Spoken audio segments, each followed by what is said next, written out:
Hello friends, विंदी online classes में आपका स्वागत है। आज मैं इस वीडियो में आपके लिए लेकर आ रहा हूँ कुछ परमाणु परीक्षण जो ये भारत द्वारा किए गए हैं और परमाणु खनिज से रिलेटेड जो न्यूक्लियर मिनरल्स हैं, तो उन पर हम कुछ महत्वपूर्ण बातों पर चर्चा करेंगे। तो हम सबसे पहले ये देखते हैं कि भारत में अभी तक कौन कौन से परमाणु परीक्षण किए गए हैं। तो सबसे पहले अगर हम देखें तो भारत द्वारा जो नाभिकीय परीक्षण करे गए हैं उसमें जो पहला परमाणु विस्फोट था वो भारत ने 18 मई 1974 को किया था। और ये 18 मई जो 1974 को परीक्षण किया गया था, ये नेतृत्व जो इस परीक्षण का जिसने करा था वो डॉक्टर राजा रमन्ना और डीपी आयंगर थे। डॉक्टर डीपी आयंगर ये दोनों परमाणुविक वैज्ञानिक थे। उनके अंडर में ही ये परीक्षण किया गया था और न्यूक्लियर फिजन विखंडन पर आधारित था। जो हमने देखा था विखंडन पर आधारित था, न्यूक्लियर फिजन। और प्लूटोनियम 239 का इसमें प्रयोग किया गया था, जो कि परमाणु खनिज के रूप में जो प्रयुक्त किया जाता है। और पोखरण जो जैसलमेर जिला है राजस्थान का, वहां पर पोखरण, इसको पोखरण फर्स्ट भी बोला जाता है और ये वाला जो परीक्षण है पोखरण 2 के नाम से जाना जाता है। इसके बारे में हम बाद में देखेंगे, पहले इसकी बात करते हैं। तो ये डॉक्टर राजा रमन्ना तथा डॉक्टर डीपी आयंगर के नेतृत्व में इसमें काम चला और फिर न्यूक्लियर फिजन पर आधारित था। प्लूटोनियम 239 इसमें न्यूक्लियर प्रोडक्ट के रूप में यूज हुआ और नाम जो इसका दिया गया है वो सबसे महत्वपूर्ण है। तो इस परीक्षण का नाम जो दिया गया था, ये जब सफल हुआ था तो इसका नाम दिया गया था स्माइलिंग बुद्धा। स्माइलिंग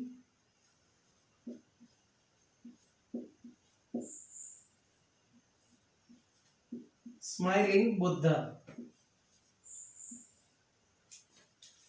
ठीक, तो इस तरीके से हमारा पहला जो परमाणु विस्फोट था वो किया गया।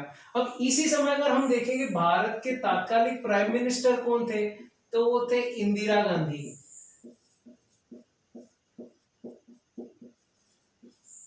इंदिरा गांधी क्या थी उस समय की तात्कालिक प्रधानमंत्री। और उसी समय अगर भारत के राष्ट्रपति देखे जाए, प्रेसिडेंट ऑफ द इंडिया, तो वो थे आपके ज्ञानी जैल सिंह।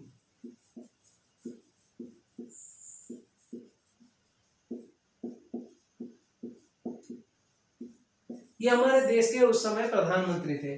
तो इस तरीके से प्राइम मिनिस्टर ये थे, राष्ट्रपति ये थे। कई बार पूछ सकते हैं कि जब भारत का पहला परमाणु विस्फोट जो हुआ था उस समय देश के प्रधानमंत्री या राष्ट्रपति कौन थे, तो इस तरीके से इंफॉर्मेशन हो सकती है। ये पूछ लेंगे कि उसका क्या नाम दिया गया, तो नाम के लिए भी आपके पास सामने इंफॉर्मेशन है कि स्माइलिंग बुद्धा। ठीक है, इसलिए आप दूसरे की बात कर रहे हो कि दूसरा परमाणु विस्फोट कब हुआ था। तो दूसरा जो परमाणु विस्फोट हुआ था वो आपका 11 मई 1998 तथा 13 मई 1998 दो चरणों में किया गया। तो प्रथम चरण 11 मई को था और द्वितीय चरण 13 मई को था। तो यहाँ पर प्रथम चरण के अंतर्गत इन्होंने 3 विस्फोट किए और द्वितीय चरण के अंतर्गत इन्होंने 2 विस्फोट किए। ऐसे करके कुल मिलाकर ये 5 विस्फोट कर ये दूसरा परमाणु परीक्षण किया गया, जो पोखरण 2 के नाम से भी जाना जाता है। इसका नेतृत्व जो किया था वो अनिल काकोडकर ने किया था और श्री सुब्रमण्यम ने किया था। ये जो अनिल काकोडकर है, इनका नाम आपको याद रखना इसलिए भी जरूरी बनता है क्योंकि ये मध्य प्रदेश के बड़वानी से हैं।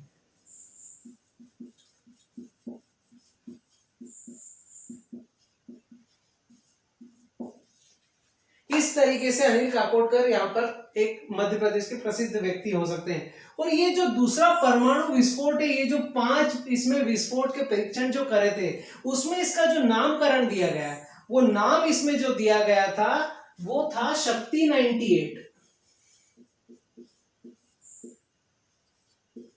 ये इसका नाम दिया गया था इस ऑपरेशन का। सेकेंड ऑपरेशन का नाम क्या था, शक्ति 98। और इसके अंदर क्या था, इसके पहले वाला जो परमाणु विस्फोट था वो सिर्फ क्या था, विखंडन पर आधारित था। ये केवल क्या था, विखंडन पर आधारित था। पर जो दूसरा विस्फोट हुआ वो विखंडन भी था प्लस संलयन भी था। मतलब उन्होंने फिजन और फ्यूजन दोनों पर वर्क किया था। इसमें हाइड्रोजन बम का परीक्षण भी किया गया था। इस तरीके से हम इन दोनों परमाणु परीक्षण को देख सकते हैं। जैसे यहाँ पर पहले हमने जो परमाणु परीक्षण के बारे में देखा कि प्रधानमंत्री इंदिरा गांधी थे और राष्ट्रपति जो थे ज्ञानी जैल सिंह थे। इसी जो दूसरा परमाणु परीक्षण किया गया था, जैसा कि हमें पता है वर्ष 1998 था, उस समय जो प्राइम मिनिस्टर थे वो थे अटल बिहारी वाजपेयी।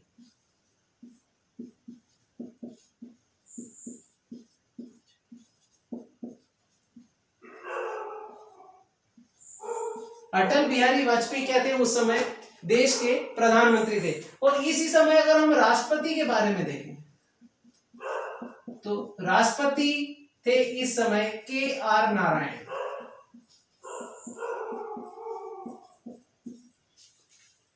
इस तरीके से हम देखते हैं प्रथम परमाणु परीक्षण और द्वितीय परमाणु परीक्षण।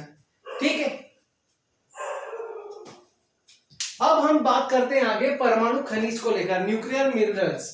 ठीक है, तो न्यूक्लियर मिनरल्स के बारे में देखते हैं तो हम ये जो परमाणु परीक्षण जो करते हैं ये किस प्रोडक्ट या कौन से ऐसे तत्व है जिसके थ्रू परमाणु परीक्षण हो सकता है। तो हम पहले बात करते हैं थोरियम की। तो थोरियम जो है इसका अयस्क क्या रहता है? थोरियनाइट। ठीक है, ये इसका अयस्क है और उससे ही थोरियम प्राप्त होता है। थोरियम इसे डायरेक्टली नहीं मिलता।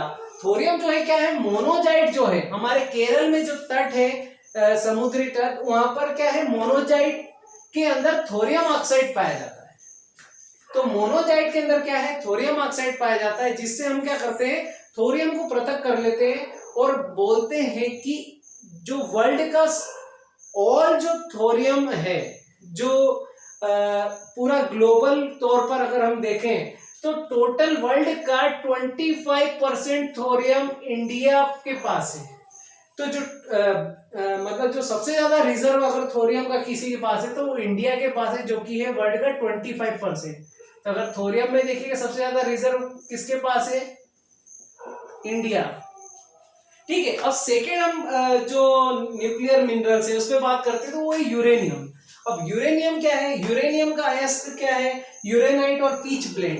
कई बार क्वेश्चन आ जाते हैं डायरेक्ट, जो ऑब्जेक्टिव वाइज जो प्रीलिम्स एग्जाम रहती है, वन डे एग्जाम रहती है, उनमें जरूर पूछा जाता है कि पीच ब्लेंड किसका अयस्क है। अगर आपको पता रहेगा कि यूरेनियम का अयस्क है तो वहां पर एक नंबर आपका हो सकता है और एक एक नंबर से ही आपकी एग्जाम बनती है। ठीक है, तो यूरेनाइट और पीच ब्लेंड क्या है? आपके यूरेनियम के अयस्क है। और यूरेनियम का अगर हम देखें तो सबसे सर्वाधिक जो उत्पादक देश है या प्रोड्यूसर कंट्री जो है वो फर्स्ट नंबर पे ऑस्ट्रेलिया है।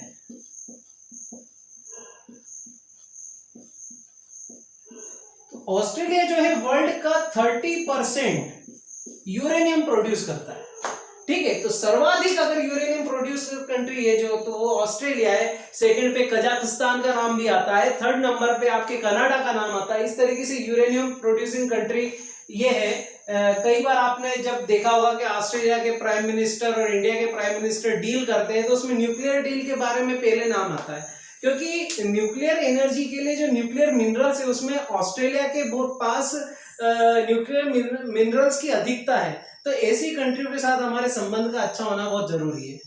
ठीक है, उसके बाद हम देखते हैं कि जिरकोनियम। तो जिरकोनियम भी क्या है? न्यूक्लियर मिनरल्स में आता है।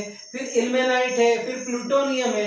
तो इस तरीके से ये कुछ परमाणु खनिज है जो हमें याद होने चाहिए कि परमाणु जो बम विस्फोट होते हैं या न्यूक्लियर पावर प्लांट रहते हैं तो उसमें किस टाइप के तत्व यूज होते हैं। तो थोरियम है, यूरेनियम है, प्लूटोनियम है, इल्मेनाइट है, जिरकोनियम है, ये मोनोजाइट है, मोनोजाइट से थोरियम प्राप्त होता है। ये सब चीजें हमें थोड़ी बहुत याद होनी चाहिए।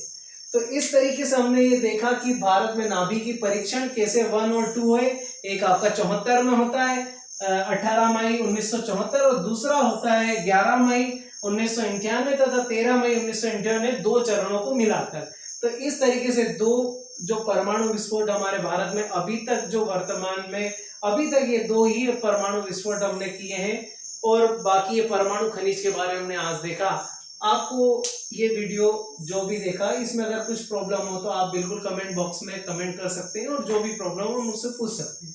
ठीक है, और वीडियो बनाते समय मैंने सोचा है कि लाइव में इसलिए नहीं लिखता हूँ क्योंकि समय ज्यादा लग जाता है, तो आपका समय भी बच जाता है, इसलिए पहले से मैं डाटा कुछ लिख कर रखता हूँ, इसलिए थैंक यू।